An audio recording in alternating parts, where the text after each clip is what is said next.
Hi, I'm Shashank Bhargav, and you're listening to Three Things, the Indian Express news show.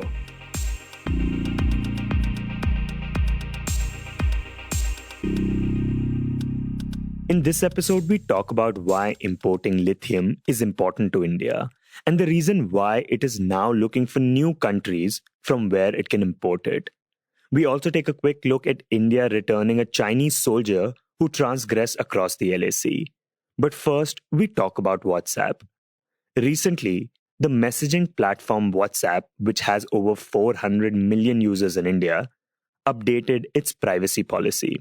The new policy talks about how a user's data will be impacted when there is an interaction with a business account, and also provides details on how there is going to be further integration with Facebook, which is WhatsApp's parent company. This has raised concerns among many and has led to WhatsApp facing criticism. In this segment, we talk to Shruti Dhapola, who reports on tech and web culture for the Indian Express, about the reason why this new policy has people concerned. Shruti, there have been a lot of concerns raised about WhatsApp's new privacy policy. It has a lot of people worried that now there will be more sharing of data between WhatsApp and Facebook. So, what do we know about the kind of data WhatsApp is planning to share with Facebook? So, first, let's keep in mind that WhatsApp has been sharing some data with Facebook for a while now. Facebook actually bought WhatsApp back in 2014, and the first big policy change that actually happened was in 2016 when they said that they would have closer integration with Facebook because Facebook owns them. So there has been data exchange going on. Initially, people had the option of opting out of this data sharing, but that option kind of disappeared a while back. If you live in the European Union, WhatsApp is not legally allowed to share data with Facebook, and there's a different privacy policy for those who live there, but the rest of the world doesn't get that option. Now, some of the data that it already shares with Facebook is your account registration number, which is your phone number, your transaction data, because now WhatsApp has payments in India. And the vision that Facebook has is that WhatsApp will have payments in other parts of the world as well. And they have been rolling it out as well.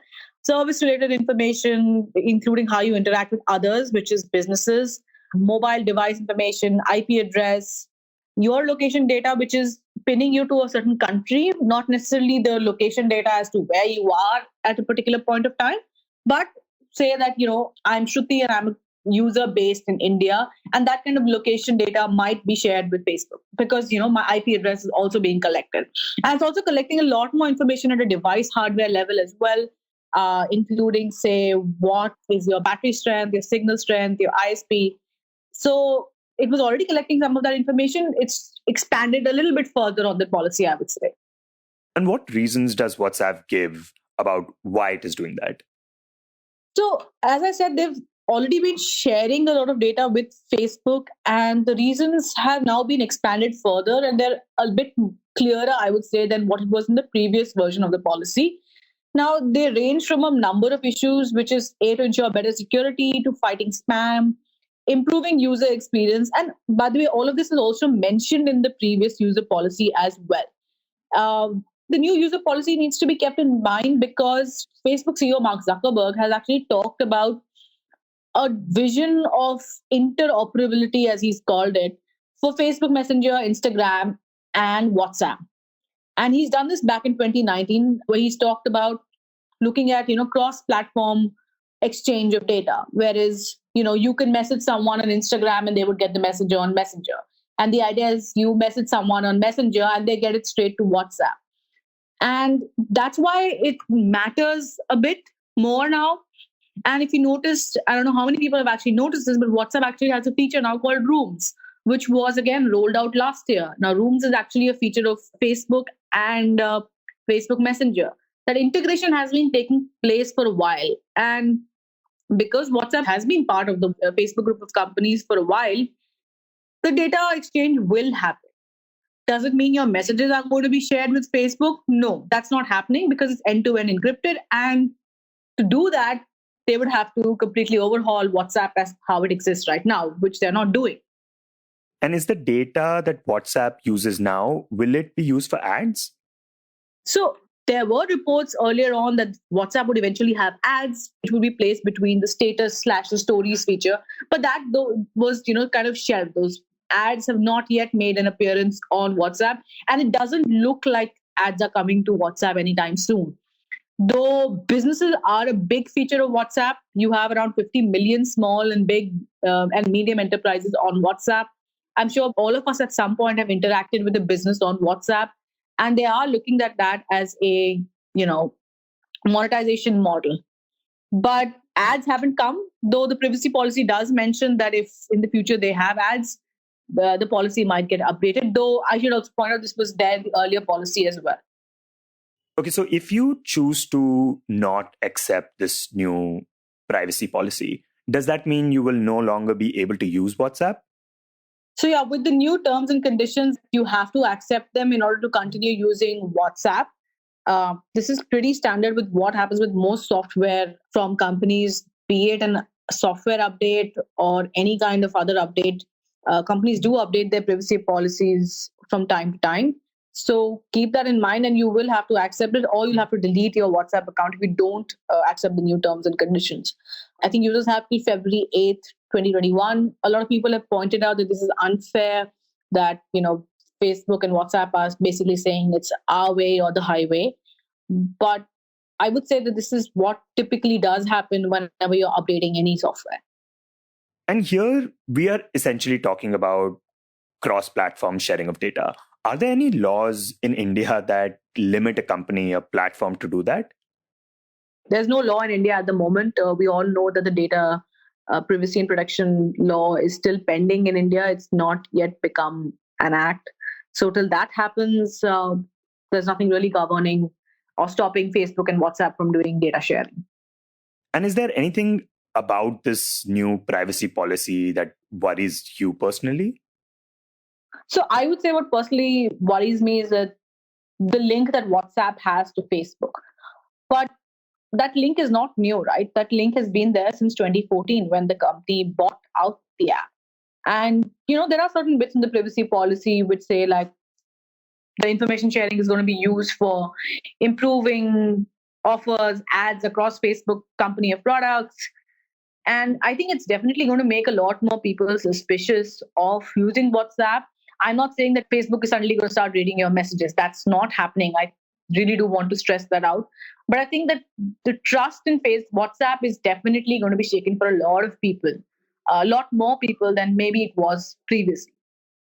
Right. And a lot of people are now signing up for Signal, which is another messaging platform and which focuses a lot more on privacy.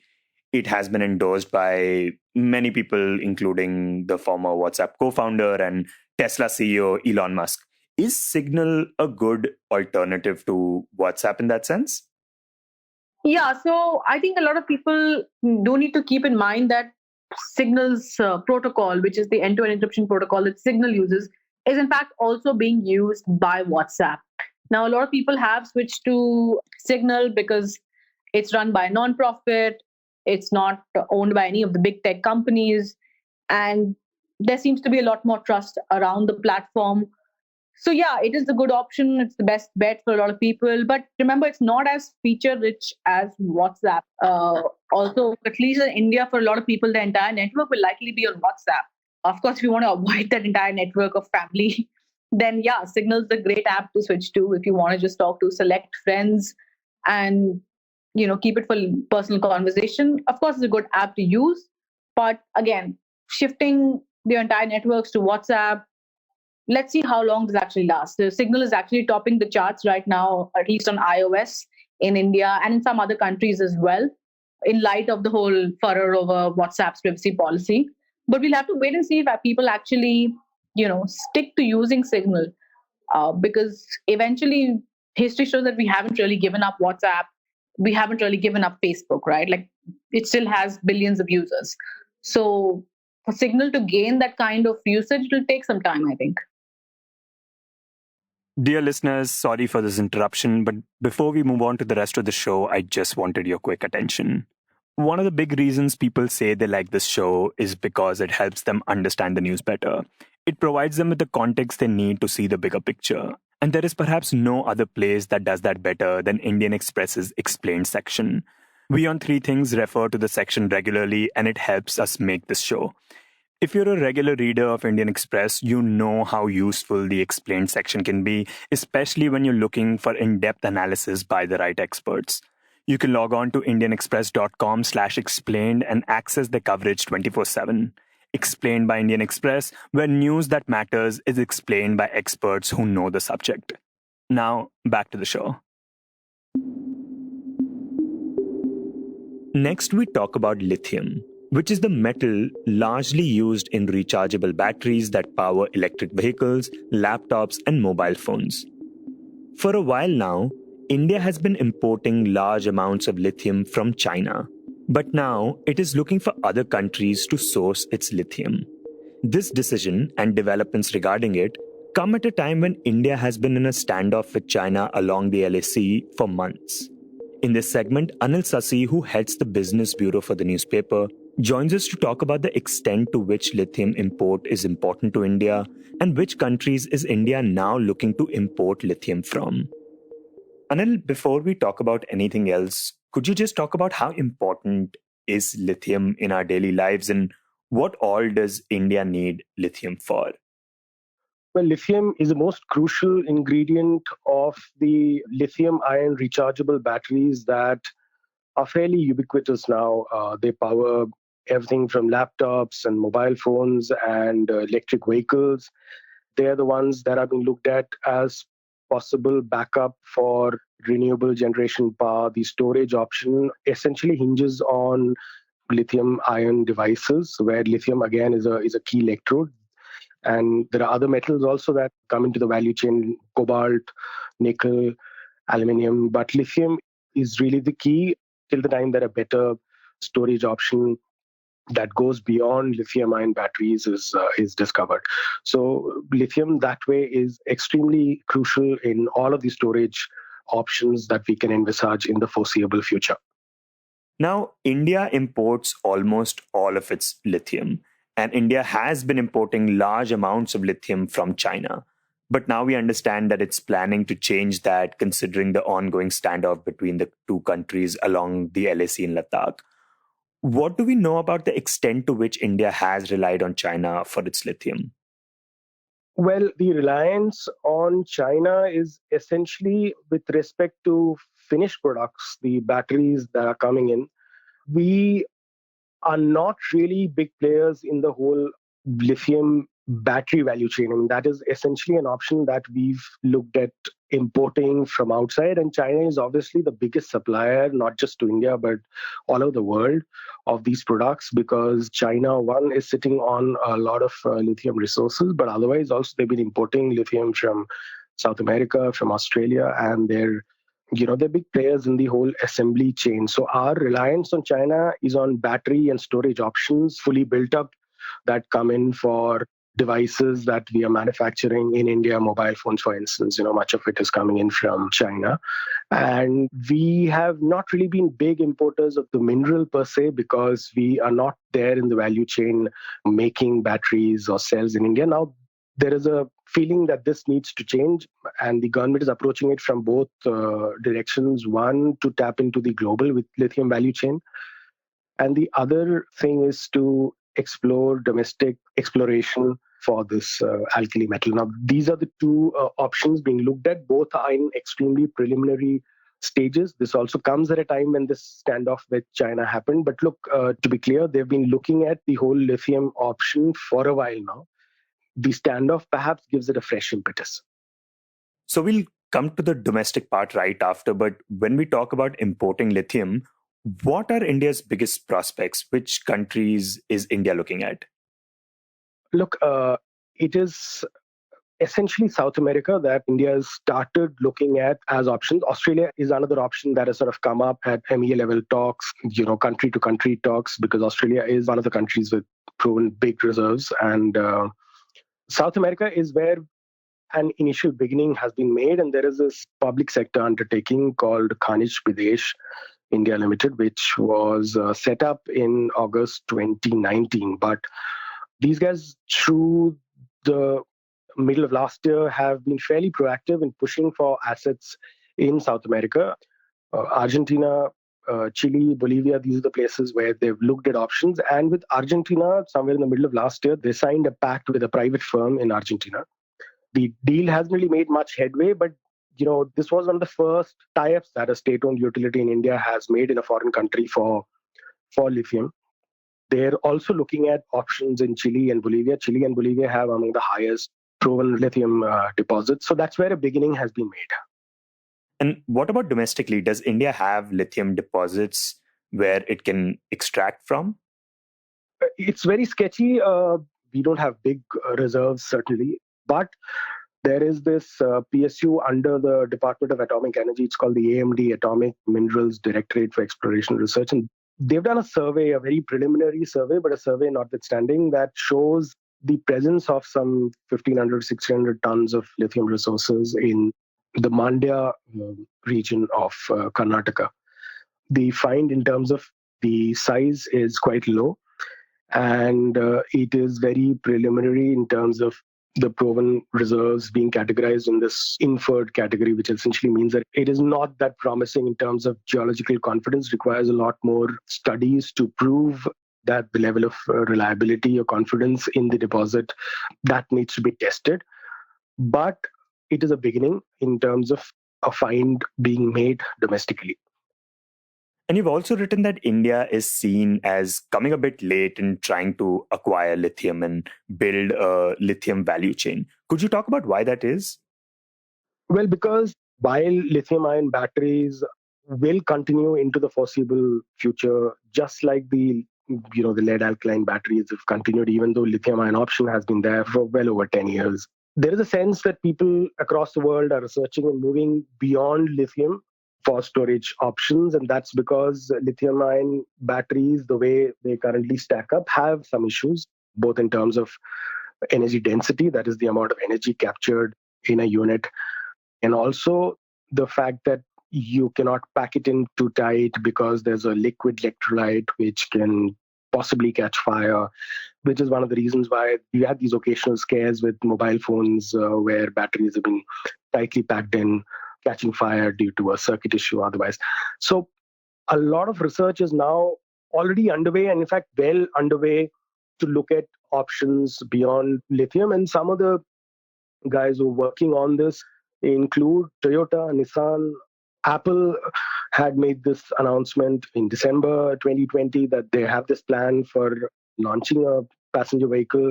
It seems to be in partnership with Hyundai. But again, they're talking of a breakthrough battery technology. And there are indications that this could also probably go beyond lithium ion. And then there's this Californian company called QuantumScape, which has partnered with Volkswagen. This company was founded in Stanford University, and they are developing solid state lithium metal batteries where the technology involves a tweaking of the way we have the lithium ion batteries in the current state, where the liquid electrolyte is being replaced by a solid electrolyte, potentially cutting out possibilities of fire.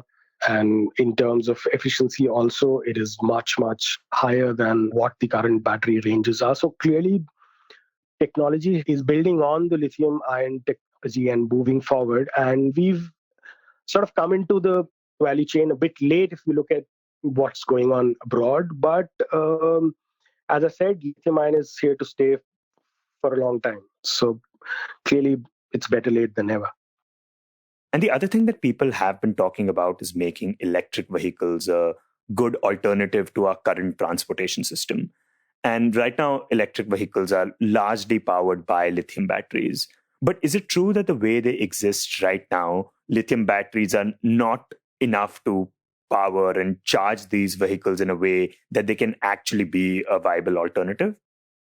The lithium ion technology is something that is continuously being improved, primarily to address the point that you made, that the range of electric vehicles is one of the biggest limiting factors in the mass adoption of the technology. Now, that is not such a big constraint in other areas where lithium-ion batteries are used, like mobile phones, for instance. I mean, it's not seen as that big a constraint. But certainly, in case of electric cars, there is a feeling that lithium-ion batteries need to have more juice. The range has to improve. The efficiency and the energy density is low comparatively, and that's the best that we have at this point in time. But if it can be increased, and the solid-state batteries are a move in that direction, both in terms of making lithium-ion batteries safer and in extracting more energy out of a single unit. Then there are other innovations that companies have done. Tesla, for instance, in September 2020, when they had this battery day event, they unveiled plans to develop a new tabless battery that can improve electric cars, both its range and the power delivered. The tab is a part of the battery that forms a connection between the cell and what it is powering. So by removing the tab, Tesla says that it will dramatically reduce costs and enable power delivery to be more linear and efficient. So this thing is work in progress, and the solid state batteries are seen as the best bet moving ahead and improving the efficiency of the lithium ion battery as we see it now. And in the end, we take a quick look at the new development along the line of actual control in Ladakh. On Friday, a Chinese soldier was apprehended by the Indian Army at the southern bank of Pangong Tso in eastern Ladakh, which is one of the areas where only a few hundred meters separate troops of the two countries. The soldier in question had transgressed along the Indian side of the LAC and was taken into custody by Indian troops. The capture of the soldier came when there has been a massive deployment of troops by the Indian Army and the Chinese troops in eastern Ladakh. The soldier, however, has now been handed back to China. On Saturday, China had called for an immediate return of one of its soldiers who it claimed went astray in the China-India border areas. An official website of the People's Liberation Army said that this happened due to darkness and complicated geography. A similar incident had also taken place last year in October when Indian troops had captured a Chinese soldier after he strayed across the LAC in the Demchok sector of Ladakh. Back then as well, the soldier was handed back to China at the Chushul-Moldo border point in eastern Ladakh following laid down protocols. You were listening to Three Things by The Indian Express. Today's show was written and produced by me, Shashank Bhargav, with help from Archita Raghu, and as always was edited and mixed by our producer Joshua Thomas. If you like the show, you can subscribe to us wherever you get your podcasts. You can also recommend the show to someone you think will like it, share it with a friend or someone in your family. It's the best way for people to get to know about us. You can also tweet us at Express Audio and write to us at podcast@indianexpress.com.